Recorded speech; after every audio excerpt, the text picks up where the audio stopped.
지금도 월드컵이 계속 진행이 되고 있는데 대한민국의 월드컵은 지난주 월요일로 끝이 났습니다. 우리가 16강전에서 강호인 브라질에게 큰 점수 차로 패해서 탈락을 했죠. 근데 많은 사람들이 경기에 지고도 그렇게 분하다고 생각이 들거나 또는 너무 못했다라고 하는 마음이 들기보다 이번 월드컵은 여러모로 많은 사람들에게 용기를 주기도 하고 또 서로를 독려하는 귀한 시간이 되기도 했습니다. 특히 마지막 이 포르투갈과의 예선전 경기는 사람들에게 큰 감명을 준 경기이기도 했죠. 사실은 우리가 이기기 어렵다라고 하는 경기였는데 선수들은 불굴의 투지를 다해서 결국 승리했고, 또 우리가 승리하더라도 다른 팀들이 어떤 결과를 낼지에 따라서 우리도 거기에 맞추어서 결정이 되는 것임에도 불구하고 그런 운이나 상황에 맡기지 않고 최선을 다했던 결과를 얻어냈죠. 그리고 그것이 많은 사람들에게 마음에 큰 감명을 준 것으로 기억하고 있습니다. 특히 이번 월드컵은 많은 어록이 양산이 되어서 사람들의 큰 감동을 주었는데, 그 중에 하나가 국가대표팀의 주장인 손흥민 선수가 이 대회 전 안면에 큰 부상을 입었죠. 그래서 얼굴에 골절이 한 부분이 부서지는 아주 큰 부상을 당했음에도 불구하고 이 특수 보호 마스크를 쓰고 경기에 임했습니다. 그러자 많은 사람들이 염려하면서 그를 인터뷰하고 괜찮은지를 물었다고 하죠. 그때 선수가 이런 대답을 했다고 합니다. 이 코로나로 국민들이 썼던 마스크에 비하면 내 마스크는 아무것도 아닙니다. 단 1%의 가능성이 있다면 앞만 보고 달리겠습니다. 이 선수의 한마디가 많은 사람들에게 큰 감동을 주었습니다. 그리고 경기가 끝난 뒤 한 사진이 공개가 되었는데요, 이것 역시도 많은 축구 팬들에게 감동을 주었죠. 끝까지 포기하지 않고 최선을 다하고자 했던 그들의 마음가짐을 고스란히 느낄 수 있는 그런 구호가 저 태극기 아래에 적혀져 있죠. 그것은 중요한 건 꺾이지 않는 마음이라는 바로 저 구호입니다. 끝까지 포기하지 말라는 뜻이겠지요. 지난 한 해 동안 세상을 살면서 많은 사람들은 각자의 삶 속에서 어려움을 겪기도 하고 또 팬데믹이라고 하는 아주 힘든 시기를 겪으면서 각각에는 이 삶의 무거운 벽처럼 느낀 그런 경험을 한 사람들도 있을 겁니다. 이 좌절과 낙심을 경험한 이들에게 어쩌면 이 이야기, 꺾이지 않는 마음을 가지라고 하는 것은 이 잔잔한 감동뿐만이 아니라 용기와 희망을 주는 하나의 메시지였죠. 근데 저는 이 말을 생각하면서 너희는 세상의 빛이라고 하신 예수님의 말씀이 떠올랐습니다. 국가대표팀의 한 구호가 많은 사람들에게 감동이 된 것처럼 과연 이 땅을 살아가는 모든 이들에게 교회가 전해야 할 메시지는 무엇인가? 너희는 세상의 빛이라고 하셨던 예수님의 말씀처럼 과연 우리는 세상의 빛이 되고 있는가? 그래서 세상에 힘들고 어렵고 고통받는 이들에게 과연 우리는 다시 일어설 수 있는 용기가 되는 말을 전하고 있는가? 오늘 이 이야기를 생각하지 않을 수 없었던 겁니다. 오늘 우리가 읽은 이사야서의 본문 말씀은 그런 의미에서 세상의 빛으로 부름받은 오늘 이 시대의 교회, 그리고 오늘 우리 자신들에게 다시 한번 생각해 볼 만한 이야기를 전하는 말씀이라고 할 수 있습니다. 주전 587년 이 바벨론에 의해서 예루살렘이 함락되면서 이 성전은 무너지고 또 수많은 사람들은 이 자신의 의사와 상관없이 이국 땅으로 포로로 잡혀가는 아주 엄청난 사건이 발생을 하게 됩니다. 이스라엘에게는 씻을 수 없는 수모와 그리고 굴욕의 역사가 발생한 것이죠.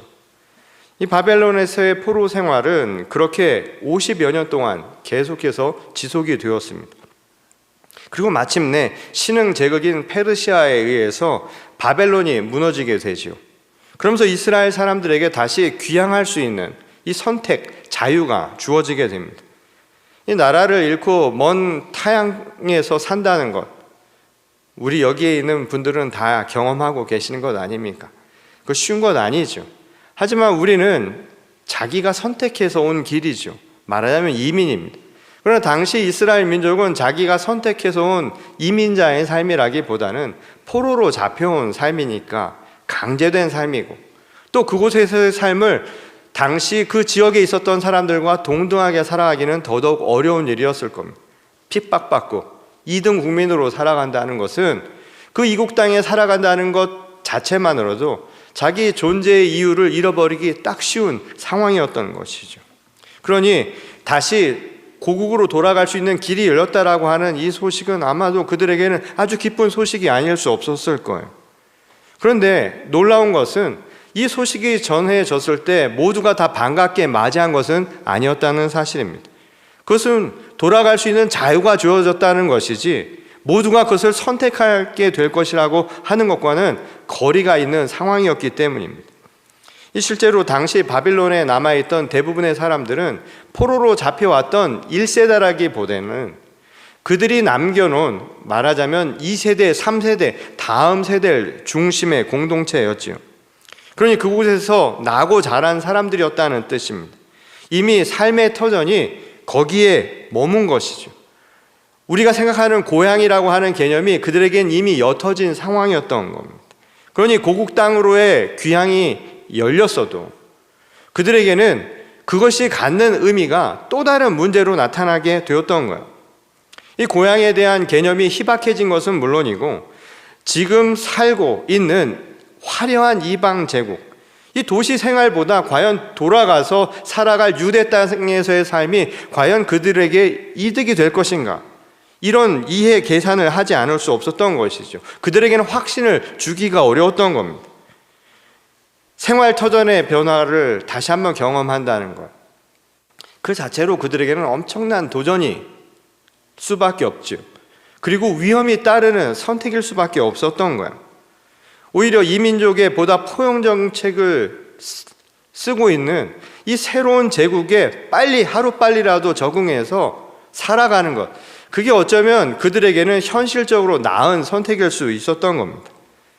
이사야가 굳세어라, 두려워하지 말라 라고 이야기한 것은 바로 이러한 상황을 배경으로 두고 한 말이었던 거예요. 사실 이스라엘 백성에게 이러한 격려의 말은 이 새로운 것이 아니죠. 이 하나님께서 항상 그들에게 이러한 말씀을 하실 때는 떠나라고 하신 이 말씀과 함께 주셨던 격려의 말씀이었습니다. 어쩌면 이스라엘은 끊임없이 어딘가로 향해서 움직여야 하는 노마드의 삶을 늘 살아갈 수밖에 없는 민족이었죠. 이 민족의 조상인 아브라함도 하나님이 지시한 그 땅으로 떠나라고 해서 떠난 사람이었습니다. 그때 자신의 고향과 친척 아비집을 떠나서 새로운 땅으로 향해 갔었죠. 애굽의 땅에서 종살이를 하면서 오랜 서름의 삶을 살아야 했던 이스라엘에게 그의 종 모세를 통해 하신 말씀도 마찬가지였습니다. 내가 약속한 그 땅으로 떠나라 라는 말씀이었죠. 그리고 그때마다 하나님은 두려워하지 말라고, 굳세라고 항상 그들에게 다짐을 받곤 하셨습니다. 그래서 항상 하나님께서 주신 말씀을 따라 그들은 길을 떠나야만 했죠. 근데 매번 떠난 그 길이 하나님의 명령을 따라서 간 길이기는 했어도 항상 평탄한 길인 것만은 아니었습니다. 불확실한 여정은 끊임없이 그들을 극한의 고난과 이 시험에 맞부닥뜨리게 만들었죠. 그리고 그 순간마다 그들은 하나님을 의심하기 시작할 수밖에 없었습니다. 하나님이 가라고 하신 그 길을 따라 순종했을 뿐인데 그들이 부딪혀야 했던 현실은 언제나 어렵고 언제나 고통스럽기는 마찬가지였기 때문입니다. 그 중에서도 바벨론 포로는 지금까지 그들이 지켜온 이 신앙의 토대 자체를 아주 뒤흔드는 아주 커다란 사건이었죠. 이 자신들이 믿는 하나님보다 더 큰 우상신이 있는 것처럼 보이는 사건이었기 때문입니다. 오히려 우상의 논리가, 또 제국의 논리가 보이지 않는 하나님의 말씀, 곧 율법보다 더 강력한 것처럼 보이기 시작했던 거예요. 하나님에 대한 신뢰가 무너져가기 시작했던 것이죠. 눈에 보이는 화려한 현실이요, 이 하나님께서 주시는 그 말씀, 그 언약에도 불구하고 그러나 언제인지 모르는 막연한 기다림에서 사는 것보다 훨씬 그들에게는 안정스럽고 또 편안하고 편리함을 주는 것이라고 여겼기 때문입니다. 물론 두려워하지 말라고 한, 굳세라고 한 이사야의 이 이야기를 진지하게 받아들여서 이 자신의 신앙을 다시 한번 되새기고 재점검하는 사람들도 물론 없진 않았겠죠. 그러나 여전히 지금도 큰 문제 없으니 괜찮다며 이 하나님의 말씀을 귓등으로 흘려보냈던 사람들의 입장이 더 많았다는 거예요. 왜냐하면 선택의 문제로 생각을 했기 때문입니다. 그러니 각자 그 말씀을 자신의 이해관계에 따라서 계산을 한 거예요. 그래서 자기의 입장에 맞는 선택을 하려 했기 때문이라는 겁니다. 그런데 중요한 건 이 두려워하지 말라, 굳세어라 라고 했던 이사야를 통해 주신 하나님의 말씀은 이 자신의 개인의 선택으로 하나님께서 맡기신 말씀이 아니었다는 거예요. 실제로 그럴 수밖에 없는 것이 이 나와는 상관없는 일이라고 보기에는 여전히 고통받는 사람들이 우리 주변에 있기 때문입니다. 나는 괜찮다고 생각할지 모르지만 우리가 살아가는 현실 속에는 여전히 괜찮지 않은 사람들이 더 많다는 거예요. 그러니 하나님께서 이루실 그 나라, 그것은 홀로 살아가는 나만 괜찮은 나라가 결코 아니라는 겁니다. 하나님의 말씀을 그래서 이기적으로 선택해서 나에게만 필요한 것으로 생각하지 말라는 거예요. 하나님의 말씀은 모두에게 주어진 겁니다. 그리고 모두가 행복하지 않은 세상은 결국은 내 자신을 불행하게 만드는 세상이라는 거예요. 내게 편리한 세상이라고 보이는 세상이 누군가에게 불편리하다면 그것은 의로운 세상이 결코 아니라는 겁니다. 그러니 자기의 입장에서 자기의 편리에 의해서 자기의 이해 타산에 맞는다고만 선택하는 것은 곡해고 하나님의 말씀을 왜곡하는 길이나 다름없는 거라는 말씀인 거예요. 그것은 오늘 이사야의 권면을 다시 한번 살펴보더라도 알 수 있는 대목이죠. 오늘 본문 3절과 4절 말씀을 보면 너희는 약한 손을 강하게 하며 떨리는 무릎을 굳게 하며 겁내는 자들에게 이르기를 굳세어라, 두려워하지 말라. 보라, 너희 하나님이 오사 보복하시며 갚아주실 것이라. 하나님이 오사 너희를 구하시리라 하라. 지금 이것을 권면으로 한 것이 아니라 지금 이 이야기는 명령에 가까운 말씀으로 한 것임을 알 수가 있죠. 실제로 본문 1절을 보면 이사야가 그린 하나님께서 이루실 그때의 모습을 이렇게 이야기하죠. 광야와 메마른 땅이 기뻐하고 사막이 백합화같이 피어 즐거워한다고. 전혀 다른 세상이 열린다라는 거예요. 그러니 이러한 세상이 이루어지려면 정말 여러분들이 원하는, 정말 진정이 원하는 세상을 여러분들이 기대하신다면 굳세고 두려워하지 말아야 한다는 거예요. 그것은 나만에 해당되는 이야기가 아니라는 거예요. 그 길을 선택한 나만 굳세고 나만 두려움이 없어서 되는 게 아니라는 거예요. 같이 가고 있는 그 누군가, 그분들도 굳세게 해야 됩니다. 그분도 두렵게 만들면 안 된다라는 거예요. 여기서 광야와 메마른 땅과 사막은 나라를 잃어버리고 이 제국의 힘 앞에서 차별받고 살아가던 이스라엘 민족을 가리키는 말이죠. 그러니까 이스라엘 백성이 모두가 그런 세상을 보려면 서로 격려하며 서로 이겨내야만 한다라고 말씀한 거예요. 그래서 명령으로 주신 말씀이었다는 겁니다. 그것은 핍박당하는 이스라엘 백성에게만 주신 말씀도 아니죠.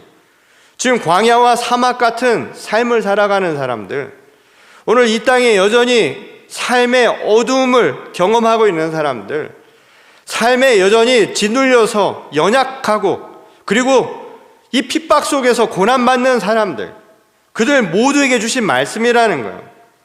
그러한 사람들을 지금 함께 일으켜 세워주어서 그들을 두려움으로부터 벗어날 수 있도록 용기를 붙들어 주는 일을 하는 것, 그게 바로 부름받은 자의 거룩한 책무라는 사실을 가르쳐주는 말씀이었다는 겁니다.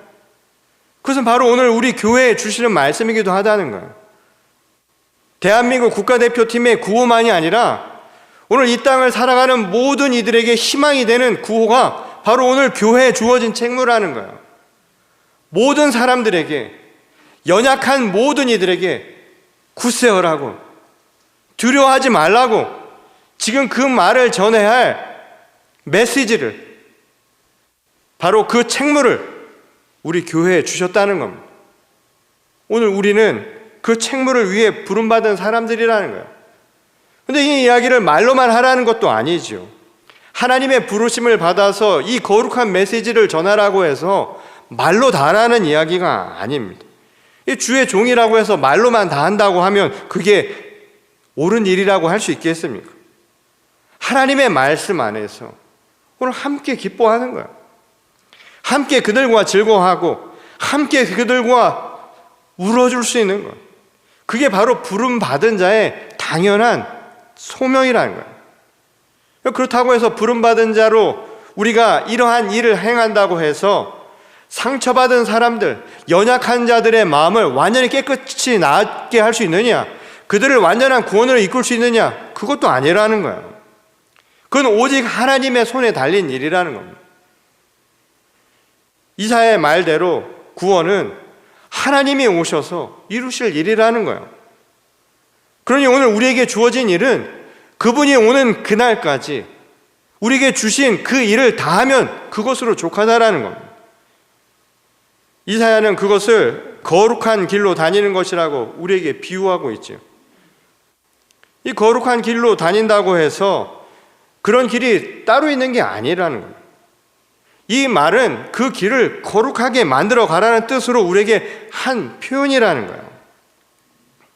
이 실제로 귀향을 두려워하는 이스라엘 백성들에게 안전과 평안을 보장하는 이 완벽한 길이 따로 예비된 것도 아니었죠. 이 하나님이 약속하신 길이라고 할지라도 그들이 가야 했던 그 길은 여전히 현실 속에서 고난을 경험할 수밖에 없는 길이라는 거예요. 불안한 여정이기는 마찬가지라고 할 수 있다는 겁니다.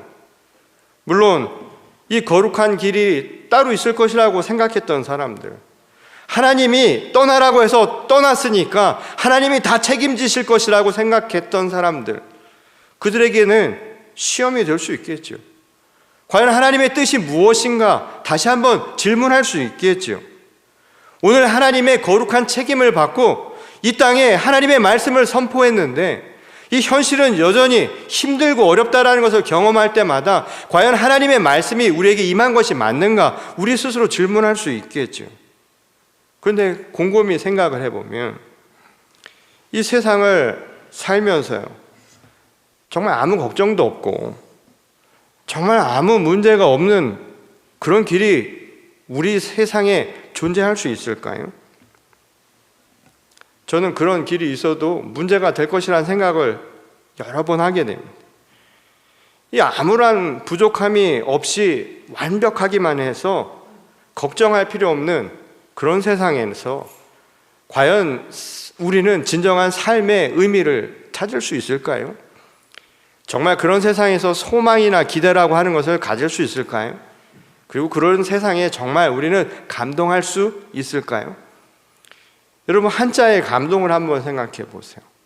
감동이라는 말은 우리의 이 감정이요, 동하는 거예요. 움직이는 거예요. 우리의 마음을 움직이는 거예요. 우리가 마음이 움직이면 완벽해서 움직인다고 착각을 하는데요, 완벽하게 있으면 움직일 수가 없습니다. 어느 공간이 꽉 차 있으면 움직이지 않아요. 움직인다는 것은 부족한 게 있기 때문에 움직이는 거예요. 결핍이 있기 때문에 움직이는 거예요.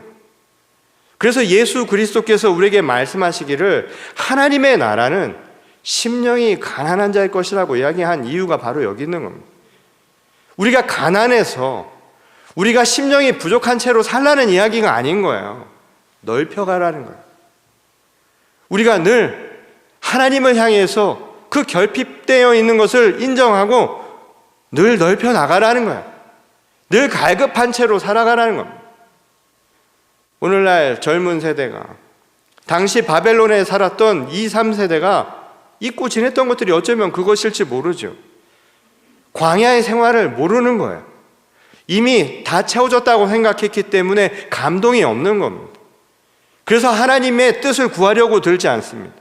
하나님의 은혜로 살고 있다라고 하는 것에 대한 감각이 없는 거예요. 그러니 마음에 동함이 생겨나지 않는 것이죠. 어쩌면 넓혀가라는 것. 그것이 오늘 우리에게 주신 중요한 메시지라는 거예요. 길을 만들라는 겁니다. 그러니까 오늘 말씀하신 거룩한 길은 따로 있는 길이 아니라는 거예요.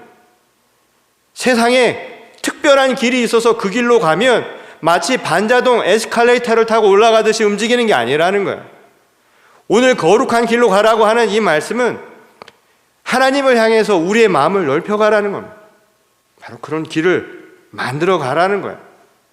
오늘 이사야는 그 길을 만들어 가는 자를 이렇게 표현하죠. 아무것도 없는 불모의 사막에서 꽃과 열매가 열리는 것을 보려고 하는 사람이요. 이 앞을 보지 못해도 삶의 비전을 볼 수 있다고 믿는 사람들입니다. 삭막한 인생, 사막 같은 인생을 살아가면서도 사막에 샘이 솟아나듯이 희망과 생기를 잃어버리지 않는 사람들. 가진 것이 좀 부족해도 인생을 알차고 또 야무지게 아름답게 갖고 갈 수 있는 사람들. 한마디로 어떤 사람들이냐 하면 하나님께서 주신 그 믿음 안에서, 오늘 우리에게 주신 소망 안에서 꺾이지 않는 마음을 가지고 사는 사람들이라는 거예요. 그들이 가는 길이 바로 거룩한 길이라고 하신 말씀이라는 거예요. 그러니까 그 길은 막연히 서서 기다리는 길이 아니라는 거예요. 그리고 그 길은 마치 주님이 거기 서 계신 특별한 길이 아니라는 거예요. 어떠한 난관과 어려움 속에서도 꺾이지 않는 마음으로 내가 주님을 향한 그 믿음으로 걸어가는 길, 그게 거룩한 길이라는 거예요. 거룩한 길이 따로 있는 것이 아니라 주님이 나와 함께 하신다는 그 믿음으로 꺾이지 않는 마음으로 걷는 그 길이 바로 진정한 거룩한 길이라는 겁니다. 왜냐하면 믿음이 있기 때문이라는 거예요. 주님이 나와 함께 하신다는 그 약속. 비록 내가 오늘 선포되는 그 모든 것들이 세상을 완전히 바꿀 수는 없을지라도 하나님이 오셔서 우리를 구원하실 것이라는 그 믿음으로 오늘 내게 주어진 지금을 지키며 살아가는 자들, 꺾이지 않는 마음으로 오늘을 최선을 다해서 살아가는 그 사람들, 바로 그들에게 진정한 복이 임할 것이라는 믿음 때문이라는 겁니다. 이번 월드컵의 이 개막식에 이 오프닝 쇼가 있었습니다. 보셨는지 모르겠는데 지금은 세계적인 그룹이 되었죠. 방탄소년단 아세요? BTS. 지금도 방탄소년과 BTS가 같은 그룹인지 모르는 분들이 많이 계십니다. 거기에 정국이라고 하는 그 한 멤버가 있습니다. 그 친구가 그날 거기서 노래를 불러서 화제가 되었죠. 근데 노래의 제목이 Dreamers라는 제목이었습니다. 이게 무슨 말일까요? 꿈을 꾸는 자입니다. 꿈꾸는 사람들이라는 거예요. 근데 그 가사말에 이런 말이 있더라고요. 우리가 누군지 봐. 우린 꿈꾸는 사람들이야. 우린 이뤄낼 거야. 우린 믿으니까. 저는 그런 생각이 들었습니다. 오늘 이 시대의 믿음의 사람들을 달리 표현하면 뭘까요? Dreamers. 꿈꾸는 사람들이에요. 어떤 꿈을 꾸느냐면 광야에서 물이 솟는다고 믿는 거야. 사막 같은 곳에서도 시내가 흐르는 것이라고 믿는 거예요. 우린 그렇게 꿈을 꾸는 겁니다. 아무리 삶이 척박하고 힘들지라도 세상이 좋아질 거야. 나아질 거야. 그 꿈을 꾸는 거예요. 우린 그런 믿음을 가진 사람들이니까. 그래서 오늘 우리가 사람들이 꿈꾸지 못하는 그 꿈을 꾸면서 오늘 그 믿음으로 꺾이지 않는 마음으로 오늘을 살아내는 거예요. 메마른 땅과 사막이 춤을 추면서 기뻐한다. 사람들이 상상도 하지 못하는 그 순간에 우리는 그 꿈을 꾸고 있습니다. 우리의 삶이라고 하는 것이 고통의 연속이고 내 뜻대로 되지 않는다고 생각하는 그 순간에 우리는 그럼에도 불구하고 우리의 인생은 아름다울 것이라는 꿈을 꾸는 사람들입니다. 내 건강이, 내 육신에, 내 생명이 유한한다는 그 현실에 갇혀 지내는 것이 아니라 그럼에도 불구하고 우리는 영원한 생명이라는 꿈을 꾸는 사람들입니다. 우리에겐 믿음이 있으니까 하나님이 우리와 함께 하신다는 그 믿음으로 오늘 꿈을 꾸며 살아가는 사람들입니다. 오늘 그렇게 우리가 만드는 거예요. 그게 거룩한 길입니다. 그리고 그 거룩한 길을 우리가 함께 만들어갈 때 세상에 지쳐있는 자들에게, 세상에 낭망하는 자에게, 세상에 희망을 잃어버린 자에게 그보다 더 큰 감동하는 메시지가 또 있겠습니까? 이제 지난 한 해를 되돌아보면서 하나님의 은혜를 다시 한번 되돌아봅니다. 때로는 힘들고 어려웠던 일도 많았겠지요. 때로는 감당하기 어려운 순간들도 많았을 겁니다. 때로는 내 힘으로는 행할 수 없었던 삶의 무거운 짐을 경험한 분들도 있었을 겁니다. 그러나 오늘 우리에게 주시는 새로운 메시지입니다. 꺾이지 않는 마음으로 또 다른 한 해를 준비하는 겁니다. 하나님께서 우리를 구원하시리라는 그 믿음이 우리에겐 있습니다. 우리는 dreamers, 꿈꾸는 사람들입니다. 오늘 꿈을 꾸며 새로운 한 해를 준비하는 겁니다. 그리고 거룩한 길을 만들며 서로에게 희망을 주고 지친 자들에게 굳세라고, 두려워하지 말라고 함께 손잡고 새로운 한 해를, 또 하나님의 나라를 함께 열어가는 저와 여러분 모두가 될 수 있기를 주님의 이름으로 간절히 축원합니다. 우리 다 같이 기도하겠습니다. 아버지 하나님, 감사를 드립니다. 오늘도 우리에게 주시는 말씀을 다시 한번 되새깁니다. 굳세어라, 두려워 말라. 오늘 이 꿈을 꾸며 나가기를 원합니다. 그리고 그 꿈을 가지고 결코 저희들이 흔들리지 않도록, 결코 무너지지 않도록 주께서 역사하여 주시옵소서. 부러지지 않는 그 마음으로 오늘도 하루하루를 거룩한 길 걸어가며 만들어가는 주의 귀한 성도와 교회가 되게 하실 줄 믿사오며 거룩하신 우리 주 예수 그리스도의 이름으로 감사하며 기도드렸습니다. 아멘.